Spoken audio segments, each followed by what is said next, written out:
Here's a quick little video of what it took to build my 1970 Dodge Power Wagon sweptline 2500 4x4 24 valve Cummins. Sounds like an easy task. Took many years and lots of concentrating.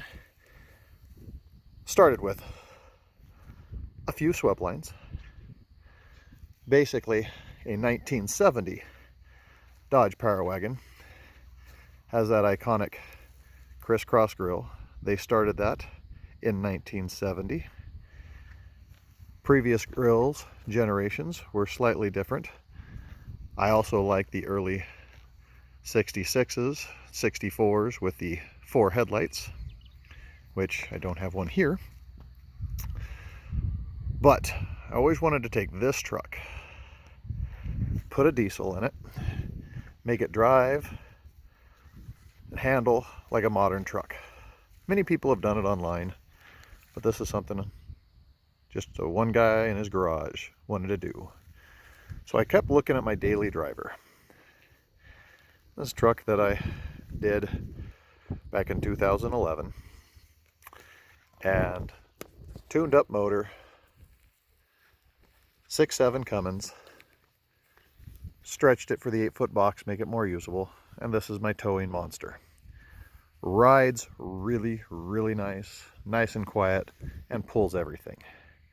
One of the biggest problems I run into putting that big Cummins straight 6 in this little engine bay is, if you look where the firewall is, straight down below the windshield, and where that rear wheel arch is, and then how much hangs off the front of the tire versus a modern truck. Notice how the fender goes right into the door, and there's a lot more hanging in the front because there's your steering gear, your intercooler, your inner radiator. There's a lot more room, so everything has to hang forward. So either you doghouse the engine in, or you have a lot of modifications to try to make that work. And it took a lot of talking, a lot of figuring, and actually the work of a great metal worker to help me realize my dream to build this truck. So first off, to get that massive engine in this truck, we had to rework fenders. Notice how now the rear arc of the fender comes back to the door, a lot more like the modern Dodge. There again too, the big gap between the tire and the fender, the shorter gap between the tire and the fender, more room up front. So now you have the steering gear up front, more room for it. We have the coilover solid axle front end to handle and carry the large diesel. You also look at how the rear arc of the rear fender has a swope going to the rear. Now the front fender matches the rear fender. If you look at a traditional sweptline, your rear fender has a nice arc angling back and a drop off the front, where the front fender kind of drops straight down. Secondly, I wanted legroom. I'm almost 6'6", so a standard cab is quite tight. So we stretched the cab right behind the doors to the firewall. Noticing again how the originals, there's almost no room between door and firewall. To do all this takes very skilled worker and high quality metal skills that I just don't possess. Going back to this, I must throw out my kicks to thank you, Mr. Brandon, for all your metal work. If it wasn't him who started this project with me, I would not have been able to finish it. And then secondly, to make this truck very cool, is it has to be a short box. So Brandon cut a foot or so out of the front of the box, and then like 16 inches out of the back. You may be wondering what our little circle is. That's actually our fuel tank. So it's like a hot rod style fuel. That's the filler neck of the fuel.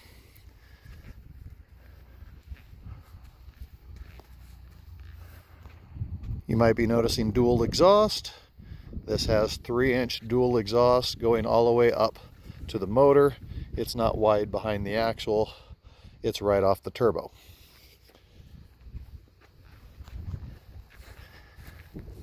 So now we've got the stylings of a 1970 sitting on a modern frame and chassis to hold that motor and have the more modern suspension. I wanted large wheels and tires, so it's running almost 35s. Gives it nice cushion. I do like the earlier style hood. The earlier style hood has a little bit better styling to it, although the 70 hood is an iconic hood for the 1970. I went with the older hood with that, but if you also noticed, the bottom of the hood is flat, where if you look at the earlier hood that we had to work with, has the bumps to come up over the headlights. So we had to reshape and rework the hood.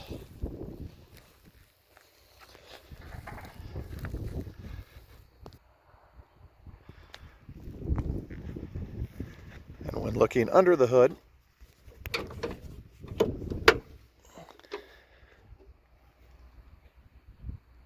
we still have the original fenders. It has an Edge Juice programmer. The motor's been completely gone through. The head's been gone through. Bigger push rods. Bigger turbo. Borg Warner with the blah blah blah turbine and something something. Honestly, can't remember. Let's just say it has way more power than this little truck can handle. Looking up front, not enough room for the mechanical fans, and it might be hard to see, but the intercooler and AC condenser goes right behind the grill.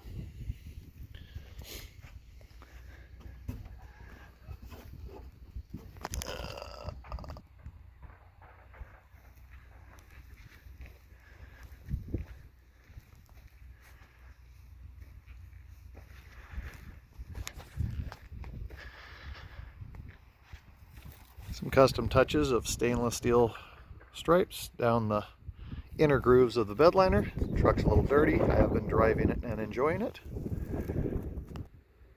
Fairly stock as far as door panels, but had to completely rework the dash to keep the more modern gauge cluster in behind it.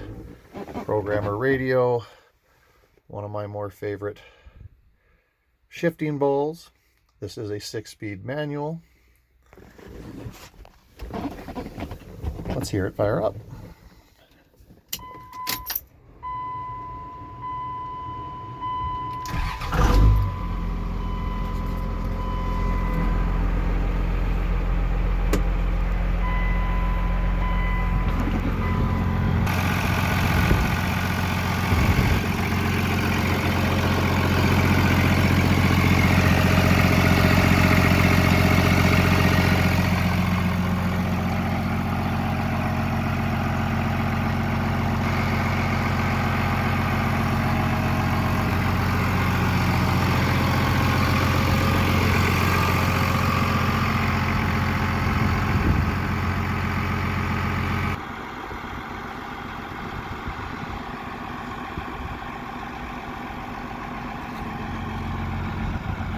So there she is.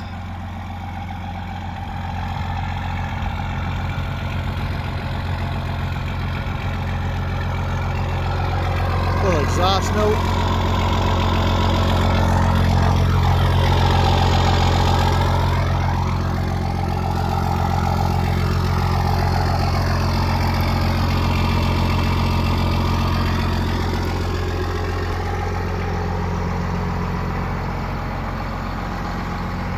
So basically, I started with a 1970 Power Wagon, picked up a good running Gen 3 Cummins,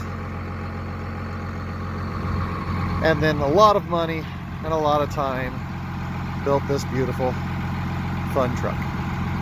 Thanks for watching.